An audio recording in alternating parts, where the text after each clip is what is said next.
Korea's southern port city of Busan stands as a symbol of the country's remarkable transformation from a war-torn nation to a thriving economy.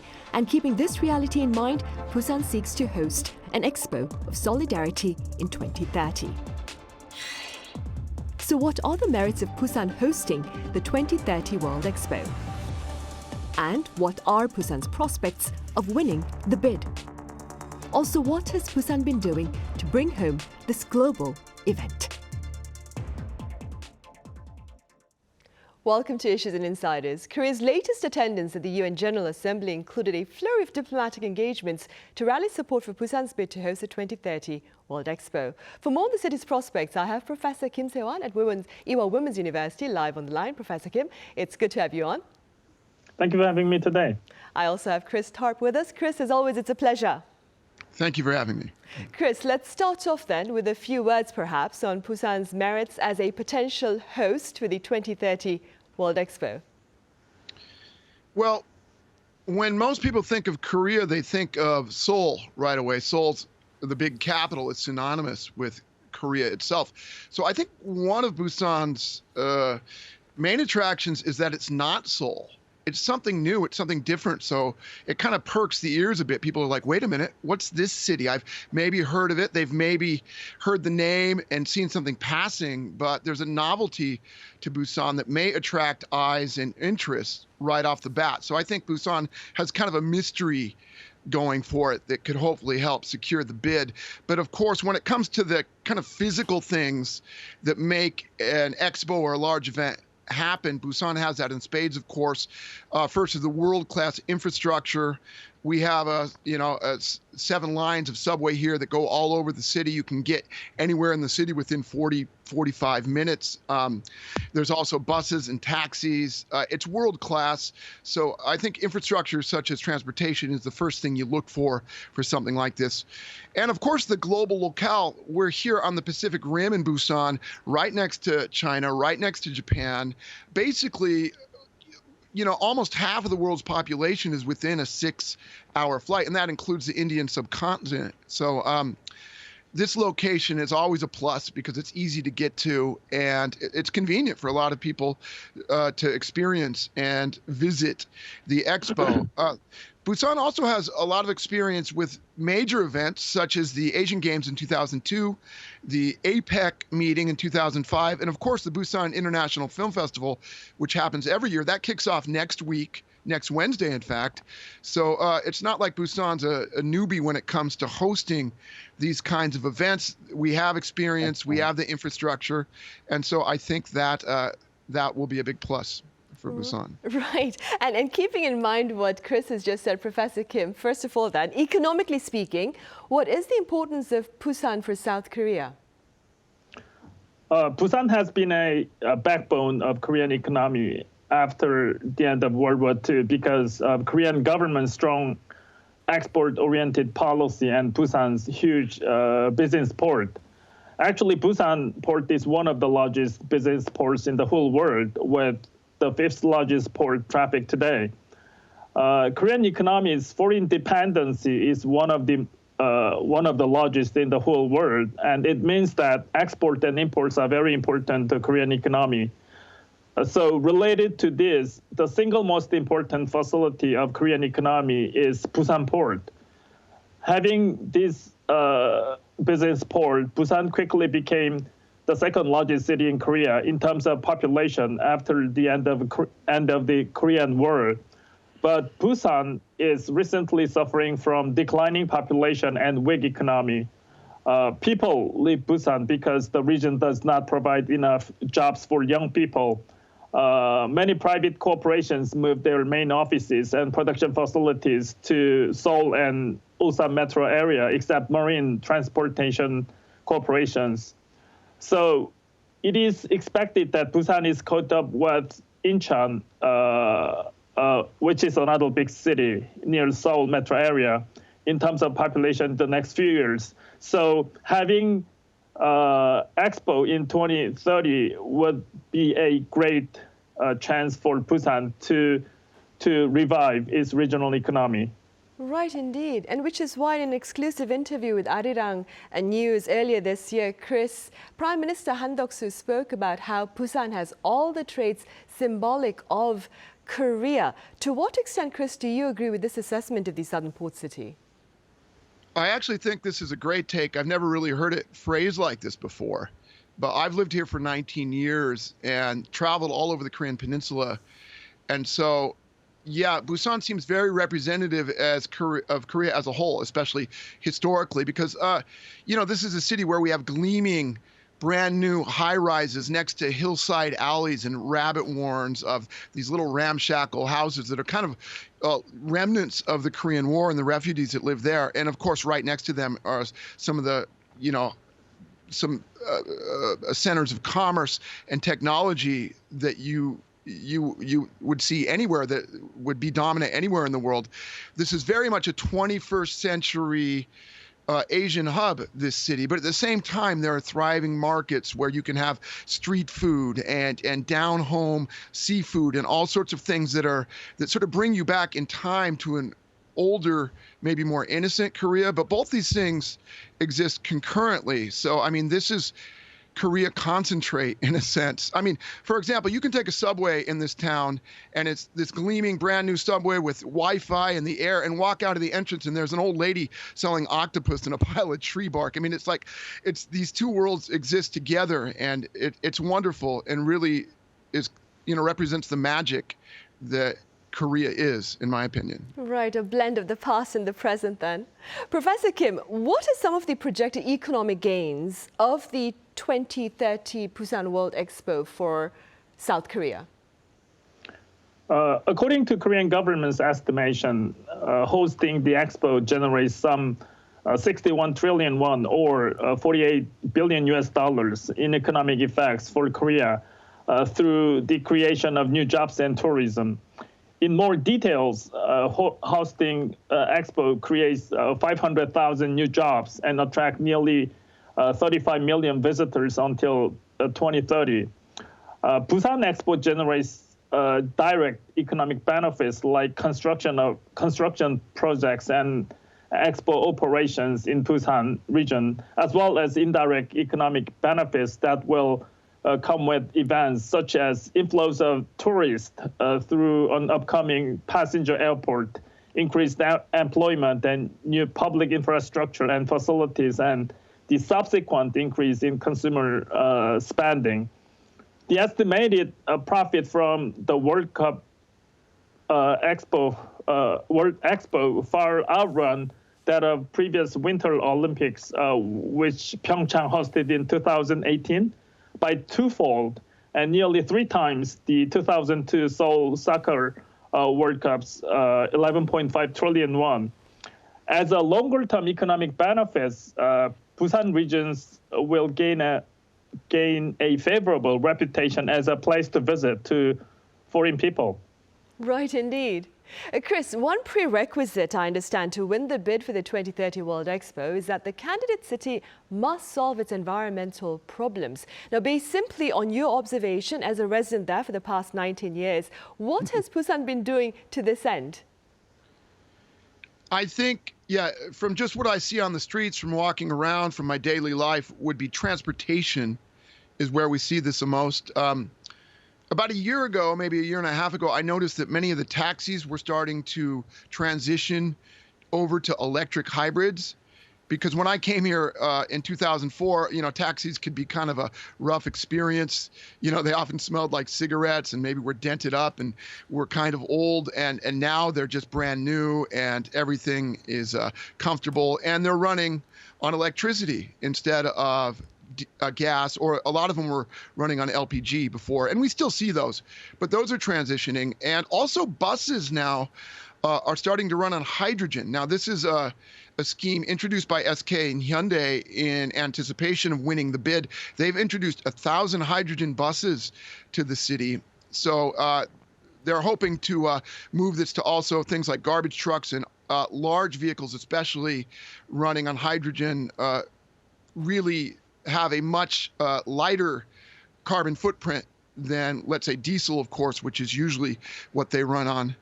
Air quality is also an issue all over Korea, especially here in Busan, which at times has some of the worst air in the country. And lately, the last couple of years, I've noticed a fleet of street cleaners, street sweepers sweeping the streets, and they also have reader signs telling us exactly how much fine dust is in the air. So you can see the government in action trying to tackle that problem. And finally, the thing I've noticed the most is an increase in green space. Now, for example, Camp Hialeah was the American military post down here when I moved here. It's a very large plot of land in the middle of the city.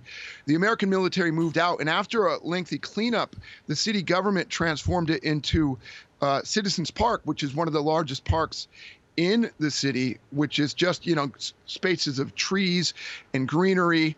And it's a lovely central place where everyone can visit and enjoy fresh air and a bit of nature. And we see this in smaller ways all over the city as well. These very small kind of areas where they'll put these little mini parks in, they'll plant some trees, they'll put in some shrubbery. So the city's just been getting greener and greener since I've been here, which I know is one of the themes of the expo.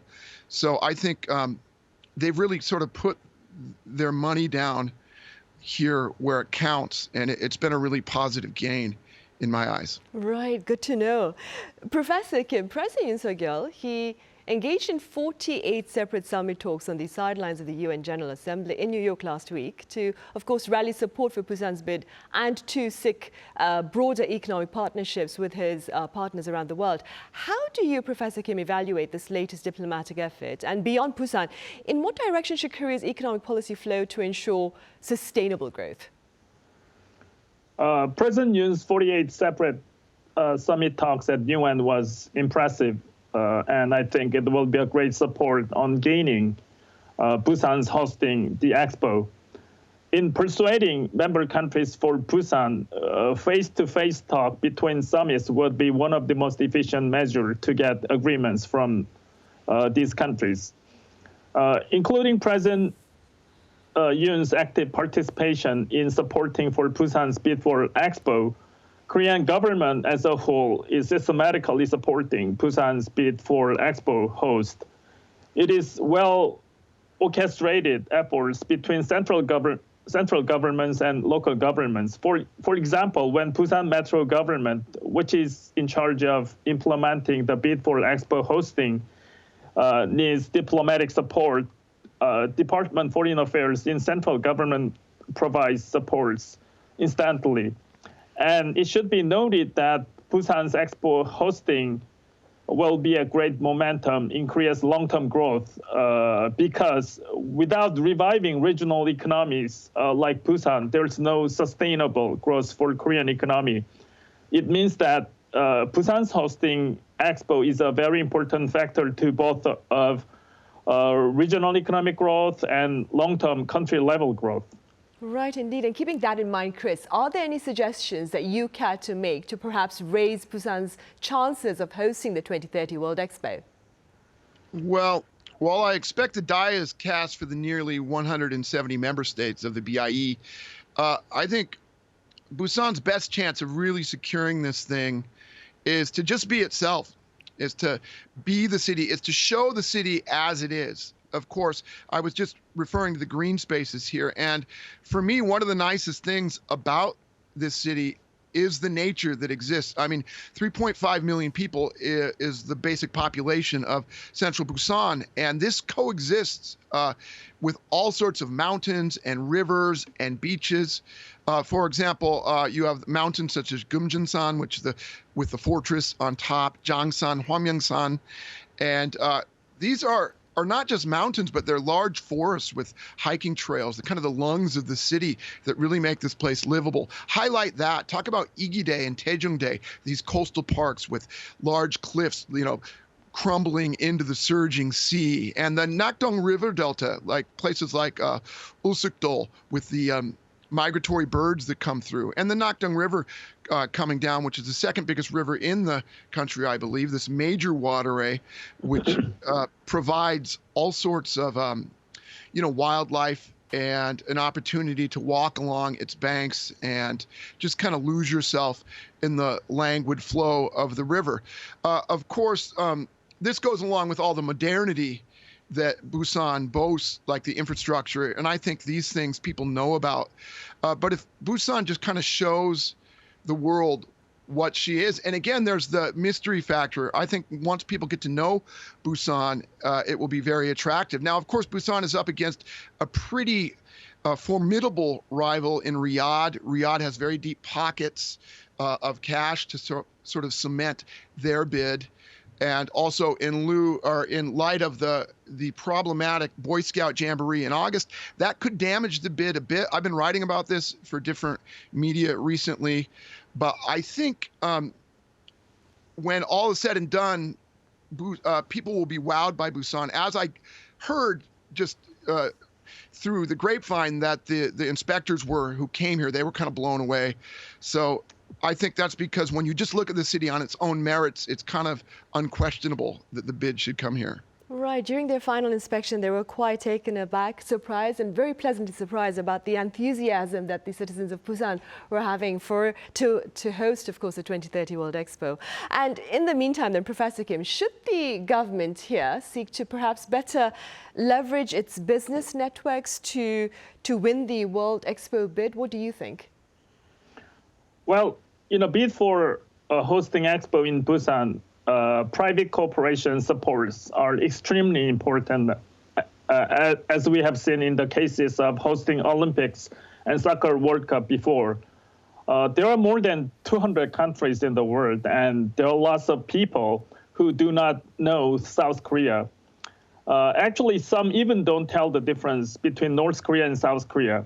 But people in almost every country know Samsung TV, Hyundai Automobile, and so on. In this respect, globally well-known Korean company supports on the bid for Busan Expo are a critical part of gaining the host of Expo. Fortunately, almost all domestic big companies are actively participating on the campaign of bid for Expo. In downtown Seoul, for example, we can see a lot of banners and posters are hanging on the buildings of Busan Expo by domestic companies. In addition, their supports in foreign countries would be another important momentum in gaining Expo host.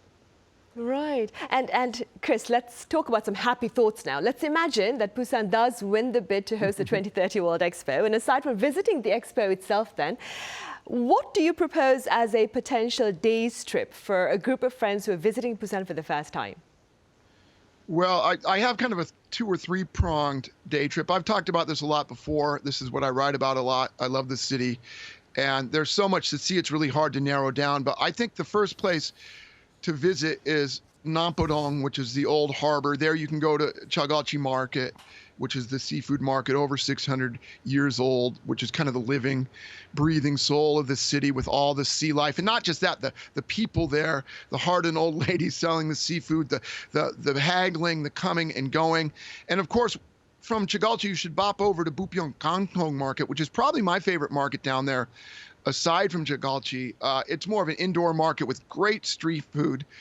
You can have, noodles and dishes like mungbing pancakes, bindedok, and things like that, washed down with makgeolli, wandering around the little alleys and all the vendors. And, of course, jump on the cable car across the water that goes to Amnam Park, which is a really great way to see the city.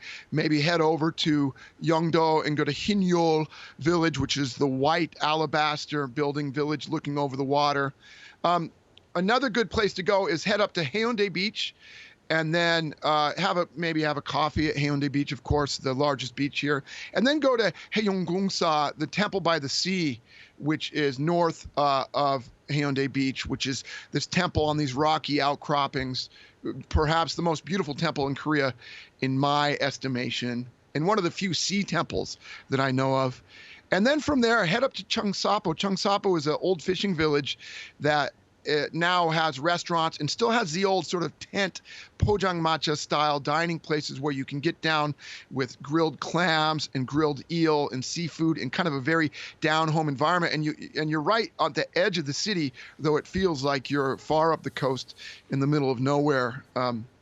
These are some of the best ways to experience Busan, I think. It sounds surreal. Seriously, Chris, every time you talk about Busan like that, it makes me feel like I want to go there right now. Meanwhile, Professor Kim, President Yoon Suk-yeol pledged an Expo of Solidarity in Busan should the city be awarded the honor of hosting the 2030 World Expo. What are your prospects of Busan's bid, keeping in mind, of course, the competition, especially that mentioned by Chris earlier on from Riyadh? Well, that is a tough question, Sunny. I would say the possibility for Busan is more than 50%, thanks to Korean people, corporations, and government's well-organized efforts so far.